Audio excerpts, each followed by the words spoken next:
quand le roi Dagobert était petit enfant.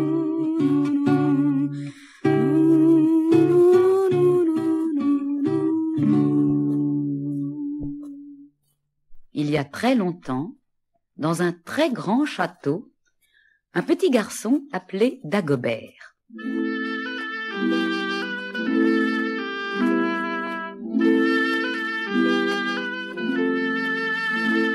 Son papa se nommait Clotaire et sa maman répondait au joli nom de Bertrude.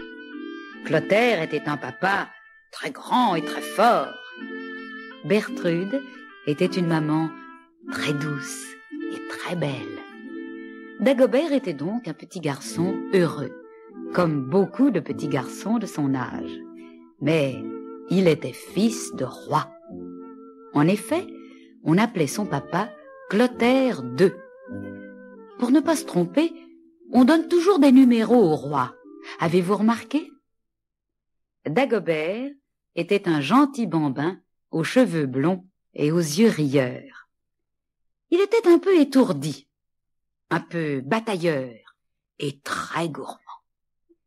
Il aimait faire des farces, surtout à sa nourrice Marion. Brave nourrice, elle adorait Dagobert et il la taquinait du matin au soir.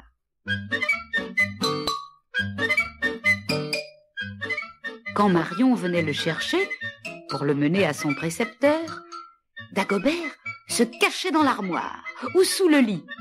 La pauvre nourrice cherchait le jeune prince partout, dans les couloirs, dans les chambres. Dagobert! Dagobert, où êtes-vous? Mon Dieu, le prince a disparu. Les ennemis du roi l'ont enlevé. Mon Dieu, mon Dieu. Pendant ce temps, Dagobert avait trop chaud sous le lit. Il sortit la tête d'abord, puis les bras, le buste et péniblement l'arrière-train qui ne voulait pas passer. Tant et si bien que d'une secousse, il fit tomber le baldaquin du lit. Oh Seigneur, Marie Jésus, ayez pitié de nous. Quel bruit, mon Dieu, mon Dieu, mon Dieu. Un jour, il se cacha dans une armure de chevalier et il effraya la pauvre Marion qui perdit connaissance. Quand elle reprit ses esprits, elle administra à Dagobert une fessée magistrale. Le roi Clotaire II et la reine Bertrude lui avaient donné la permission de corriger le petit prince quand il faisait des bêtises. Dagobert faisait beaucoup de bêtises. Alors, bien sûr, il recevait beaucoup de fessées. Dagobert préférait la cuisine à toutes les autres pièces. Le cuisinier Martin était son meilleur ami et l'autorisait à goûter à toutes les sauces et à tous les gâteaux. Mais Dagobert passait le plus clair de son temps dehors, dans la forêt. Il grimpait aux arbres et jouait avec les petits paysans.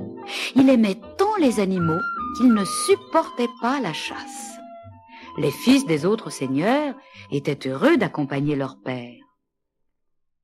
Un beau matin d'automne, Clotaire et ses chevaliers s'apprêtaient à partir à la chasse. L'ambiance était joyeuse et bruyante, les chevaux piaffaient dans la cour et les valets retenaient avec peine les chiens énervés.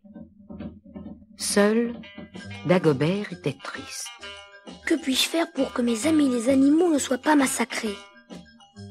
Dagobert quitta les chasseurs sans être vu et s'élança dans la forêt afin de prévenir ses amis les bêtes que la chasse royale commençait. Les perdreaux, les faisans, les sangliers étaient avertis. « Sauvez-vous! Cachez-vous! Les chasseurs arrivent !» Déjà, on entendait au loin les aboiements des chiens et le galop des chevaux qui approchaient. Une jolie biche aux yeux de velours s'attardait dans les fougères. Elle connaissait bien Dagobert. « Vite, vite! Va-t'en et cache-toi !» La jolie biche partit comme une flèche et se perdit dans le fond des bois.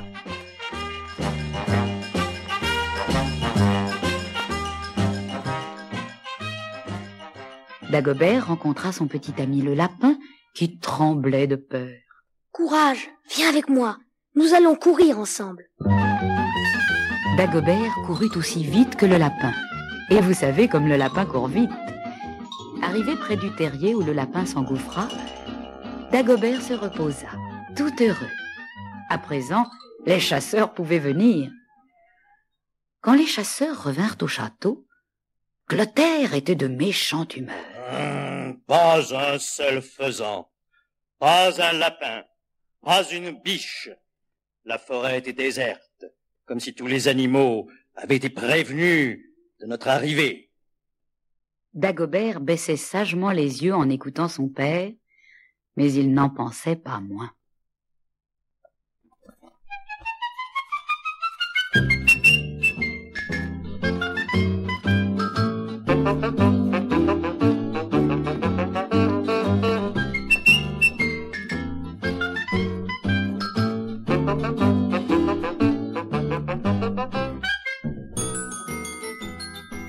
Pour l'anniversaire de son fils, le roi Clotaire avait invité de nombreux princes et princesses dans son château.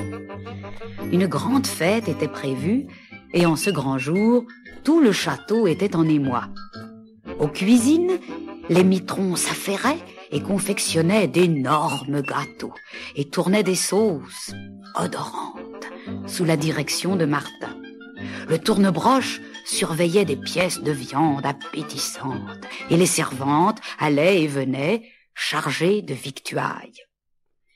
Marion était encore à la recherche de Dagobert qui courait dans les bois avec d'autres garçons. Elle eut bien du mal à le retrouver et à le ramener dans ses appartements. Là, elle fit la toilette de Dagobert, qui en avait bien besoin après sa course dans les bois. Puis, elle lui prépara ses vêtements et sortit de la chambre, en disant à Dagobert de s'habiller rapidement. Dagobert mit alors sa culotte de velours cramoisi, ses chaussettes de soie, sa chemise de satin et d'or. Il était très beau ainsi. Dans le couloir, la voix de Marion le pressait. « Vite, monsieur, vite! Le roi, votre père et ses invités vous attendent pour commencer la fête. »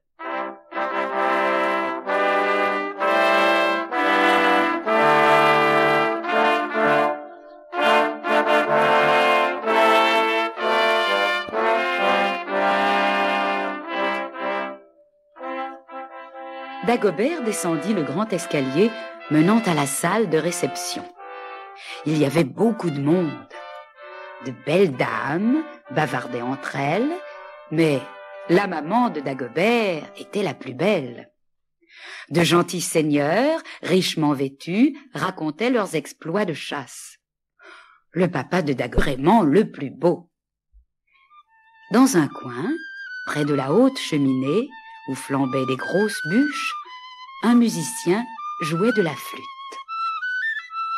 Ah, voici mon fils Dagobert. Où donc étais-tu? Toute l'assemblée se retourna vers Dagobert. Les conversations s'arrêtèrent aussitôt. Puis, un grand éclat de rire secoua les invités. Dagobert ne comprenait pas. Pourquoi tous ces gens se moquaient-ils de lui? Éloi, le fidèle conseiller du roi, accourut au-devant de Dagobert et lui dit tout bas. « Prince, votre culotte... » Ah, ma culotte. N'est-elle pas belle, ma culotte? Éloi se mit à bafouiller. « Oh, si, prince. Votre culotte est très belle. Mais elle est à l'envers. »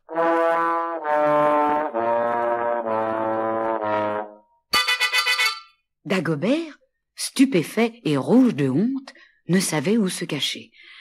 Il aurait préféré, oh oui, jouer dans les bois à cette heure. Mais son caractère décidé reprit le dessus. Ma culotte n'est pas à l'envers, mon bon Éloi. C'est ainsi que je la porte. et que vous devez tous la porter désormais. Ne voyez-vous donc pas, mes amis, que vous n'êtes plus à la mode? Vous êtes parfaitement ridicules. Tous les invités se regardèrent. Puis, les uns après les autres, ils sortirent de la salle pour remettre leurs culottes à l'envers. Et dans les cuisines, les mitrons en faisaient autant, si bien qu'ils se retrouvèrent tous à la mode de Dagobert.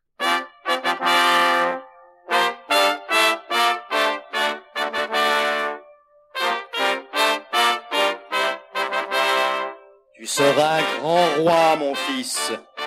Dans bien des siècles, on se souviendra de toi. Ton nom ne sera jamais oublié, et les Français chanteront Le beau